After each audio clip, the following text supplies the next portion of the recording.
Welcome to Taste of Jazz, episode number 7, I guess, right? And we have the amazing Frank Basile today as a special guest. Thank you, Frank. Thanks for coming. I'm very honored to have you in my house. And like as we did last time with Harry, we just started this interview.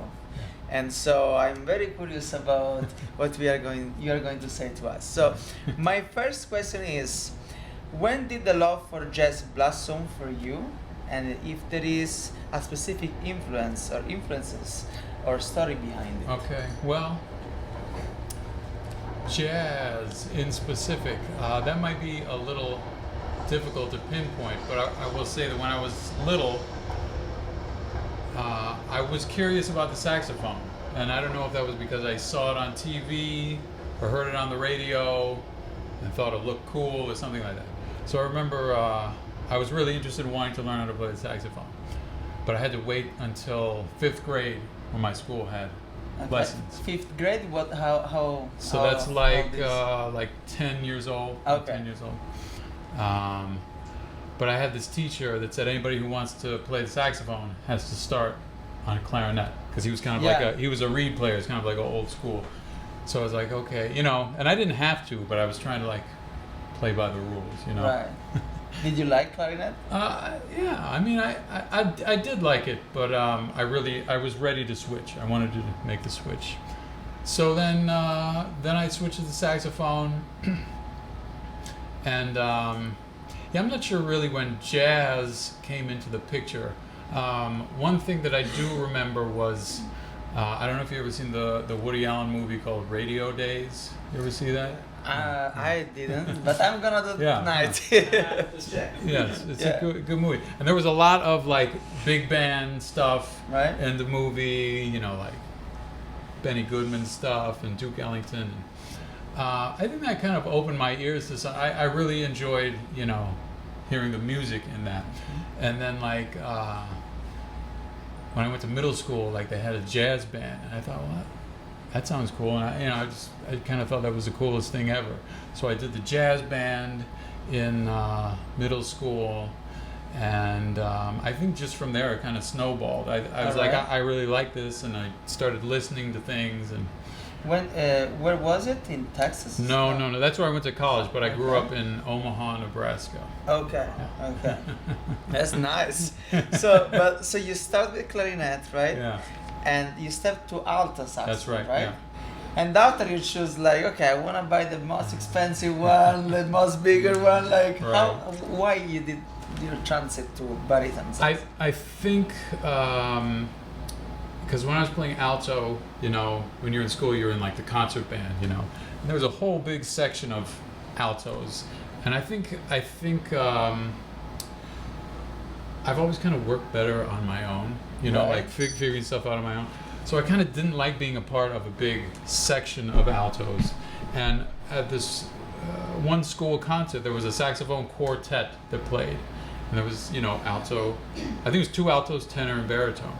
And that was the first time I had seen or heard a baritone saxophone. And I just thought it was, I thought that was really cool. Wow. And so the school only had one, so I had to wait for this guy. He was older than me. I had to wait for him to graduate, and then I got to play the one baritone saxophone at the school, and then I just ended up really, really enjoying that. So I kind of decided to stick with it. Wow, so before that you never heard a sound of the baritone saxophone? No. Wow, that's crazy. Well, and then to take it a step further though, so as I got into high school and I was, getting more into jazz, but I still hadn't really found, I was listening a lot more, and one night I happened to be listening to the radio, and what they ended up playing, this was the brand new, this was the first, this was 1993, the first Mingus Big Band recording.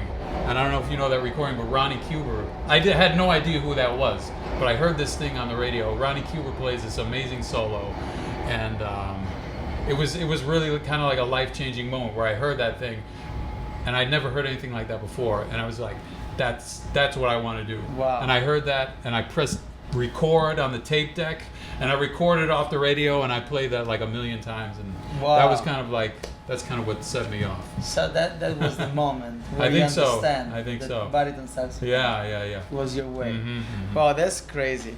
So, and I know that, Frank, he's an amazing musician, and he has been a member of the most famous jazz big bands, right? You've been in Dizzy Gillespie All Stars, Jimmy Hale Big Band, Vanguard Jazz Orchestra, Count Basie Orchestra as well, right?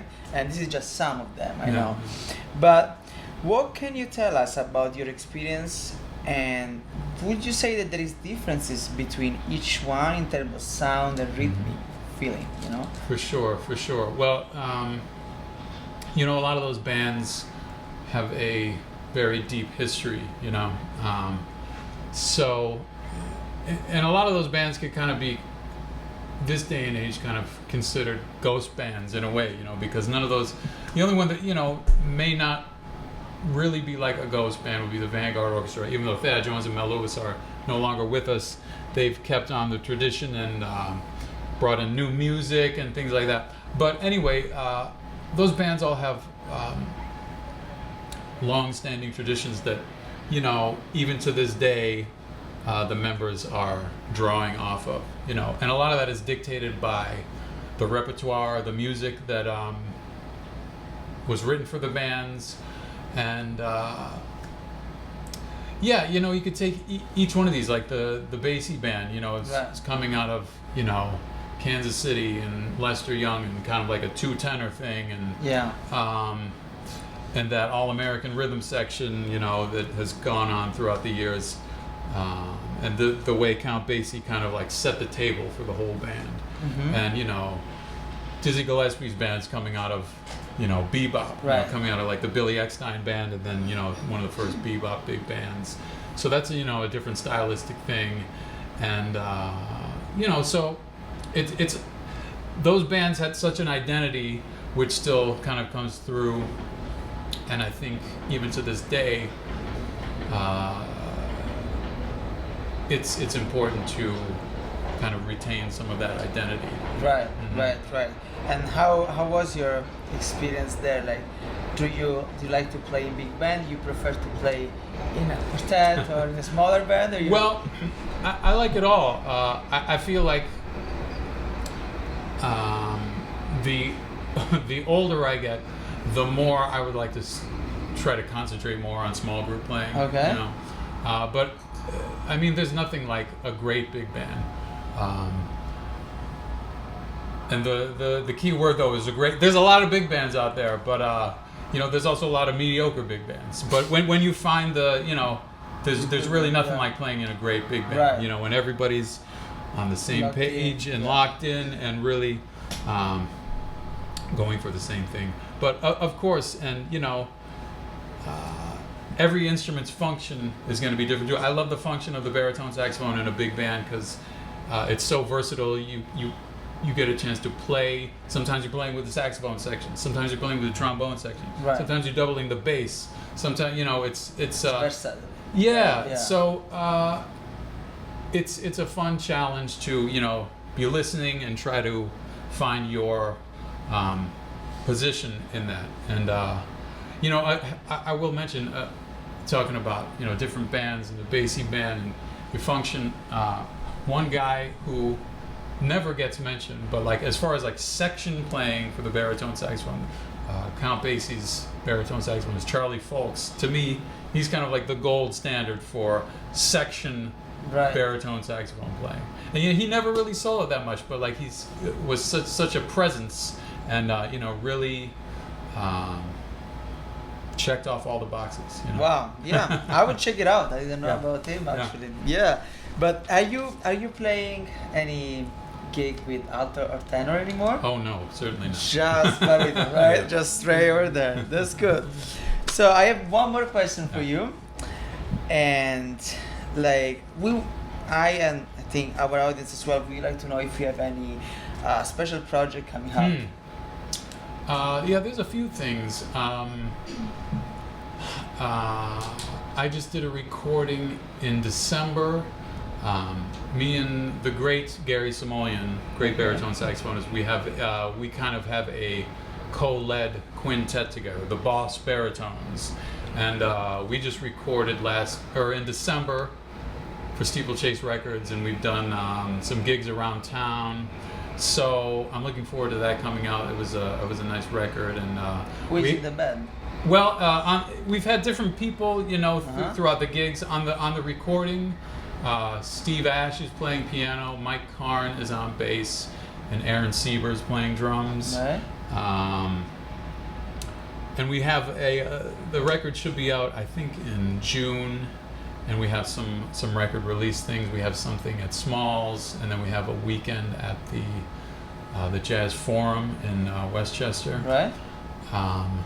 And then another project that's been near and dear to my heart recently is, I don't know if you're familiar with, in the late 50s and early 60s, Slide Hampton had a magnificent octet. And many years ago, I was just such a fan of the arrangements. Just like kind of for my own curiosity, I started transcribing the arrangements.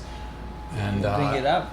What's that? You're doing it like all the arrangement. You're bringing it up. Yes. Again. Transcribing the arrangements, and I had a few going, and I was like, it would be fun to play these. So we got some rehearsals together, and I knew Slide Hampton fairly well from my work with the Dizzy All-Star Big Band. So I called him to some of our rehearsals, and because if we did gigs, I wanted him to be, right, I wanted his permission, this is his music. So I wanted to make sure he was cool with it, and he was, he gave us his blessing, and so over the years we've done a number of gigs. We actually played for his 85th birthday a few years ago at Dizzy's, and he passed a couple of years ago, which was a pretty big blow. But anyway, we've been playing here and there, and we have a 3-night run at Birdland in July, so I'm looking forward to that. The book is greatly expanded. We have, I think, going on probably at least 50. By now I've transcribed about 50 of the arrangements. Wow. So wow. And I'm still going. That's still going. A lot of work, man. Yeah. But it's fun. It's very fun. There's a lot to learn. Yeah, definitely. Yeah, and I mean the writing is just like really. It's just really amazing. It takes something. I don't know what to say. It's just like it's really perfect. If you can use the word perfect, like Slide was just such an amazing writer. Wow, that's beautiful. Thanks, Frank. Thank you so much. So now we're gonna play some live music. My name is Piero Alessi, and this is Taste of Jazz. Thank you. Yes, all right. Thank you so much.